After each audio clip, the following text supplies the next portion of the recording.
നേരെ കോളിളക്കം സൃഷ്ടിച്ച ഭാസ്കരക്കാരനവർ വധക്കേസ് പ്രതി ഷെറിന ജയിലിൽ പ്രത്യേക ആനുകൂല്യങ്ങളും പരിഗണനയും ലഭിച്ചിരുന്നുവെന്ന വെളിപ്പെടുത്തൽ നടത്തിയ MS സുനിതയുടെ മരണത്തിൽ ദുരൂഹത. ബംഗളൂരുവിൽ കഴിഞ്ഞ ദിവസം ലൈംഗികാതിക്രമത്തെ ചെറുക്കുന്നതിനിടയിൽ ക്രൂരമർദ്ദനമേറ്റാണ് സുനിത കൊല്ലപ്പെടുന്നത്. ഉന്നതരുടെ കണ്ണിലെ കരടായ സുനിതയുടെ മരണത്തിൽ സംശയങ്ങൾ ബാക്കിയാണ്. സുനിതയുടെ കൊലപാതകത്തിലെ പ്രതി കേരളത്തിലേക്ക് കടന്നതായാണ് സൂചന. കേരളത്തിൽ ചർച്ച ചെയ്യപ്പെട്ട ഭാസ്കരക്കാരനവർ കൊലക്കേസിലെ പ്രതി ഷെറിന് ജയിലിൽ പ്രത്യേക ആനുകൂല്യങ്ങളും പരിഗണനയും ലഭിച്ചിരുന്നുവെന്ന വെളിപ്പെടുത്തൽ സഹതടവുകാരി MS സുനിത തുറന്നു പറഞ്ഞത്. ഇതിനു പിന്നാലെ ഉന്നത പോലീസ് ഉദ്യോഗസ്ഥരുടെ ഭാഗത്തുനിന്നും രാഷ്ട്രീയ നേതാക്കളിൽ നിന്നും ശത്രുത നേരിടേണ്ടതായി വന്നിട്ടുണ്ട് സുനിതയ്ക്ക്.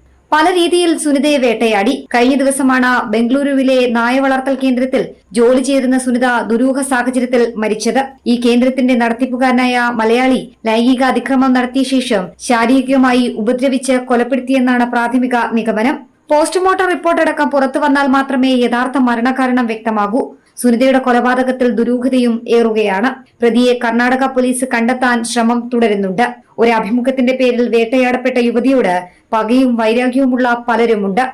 ഷെറിനും രാഷ്ട്രീയ നേതാക്കളും മുതൽ ജയിൽ മുൻ DIG അടക്കമുള്ളവർക്ക് സുനിതയുടെ മരണത്തിലെ സത്യം പുറത്തുവരണമെന്ന ആവശ്യവും ശക്തമാണ്. ജനം, തിരുവനന്തപുരം.